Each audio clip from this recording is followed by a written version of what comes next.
ఫ్యూచర్‌లో మీ జాబ్ పోయినా లేదా బిజినెస్ సరిగ్గా నడవకపోయినా ఫైనాన్షియల్ స్ట్రెస్ లేకుండా ఉండాలనుకుంటున్నారా?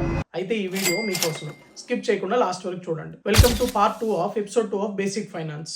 Hi, this is Sriram Shekhar, a chartered accountant. Part 1 ఇంకా చూడకపోతే రీల్‌లో లింక్ చేస్తున్నాను, చూసేయండి. ఈ వీడియోలో మనం passive income and emergency fund గురించి డిస్కస్ చేద్దాం. ఫాలో చేయండి. పాసివ్ ఇన్కమ్ ఎప్పుడు ఒక ఇన్కమ్ తో మనం సెటిల్ అవ్వకూడదు. ఖచ్చితంగా ఒక సైడ్ హజిల్ అనేది మెయింటైన్ చేయాలి. ఈ సైడ్ హజిల్ ని మనం ఫాలోయింగ్ వేస్ లో మెయింటైన్ చేయొచ్చు. First one, investment based passive income. అంటే డివిడెండ్ పే చేసేటువంటి స్టాక్స్ లో కానీ ఫండ్స్ లో కానీ ఇన్వెస్ట్మెంట్ చేయడం.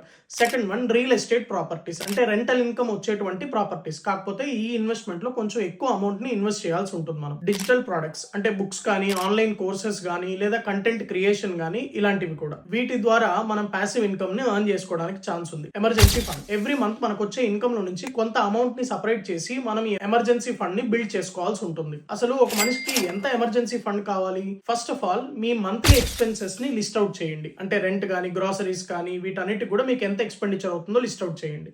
అలానే మీ మంత్లీ ఈఎంఐస్ ఎంత ఉన్నాయి, ఇవి రెండింటిని టోటల్ చేసి దీనికి ఒక 10% ఎక్స్ట్రా యాడ్ చేయండి. Say for example me monthly expenses ఒక 30,000 అనుకుంటే ఒక ఈఎంఐస్ ఒక 20,000 అనుకుందాం. అంటే టోటల్ 50,000. దీనికి ఒక 10% యాడ్ చేయండి. Total 55,000 is your monthly fund requirement. General గా 6 to 9 months of your monthly fund requirement ని మన ఎమర్జెన్సీ ఫండ్ గా బిల్డ్ చేసుకోవాల్సి ఉంటుంది.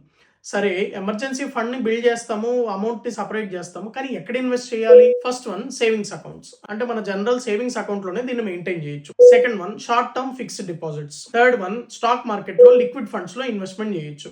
And fourth one and last option, gold లో ఇన్వెస్ట్మెంట్ చేయడం. ఇలాంటి మరిన్ని వీడియోస్ కోసం నా పేజ్ ని ఫాలో చేయండి. ఈ వీడియోని లైక్ చేయండి, షేర్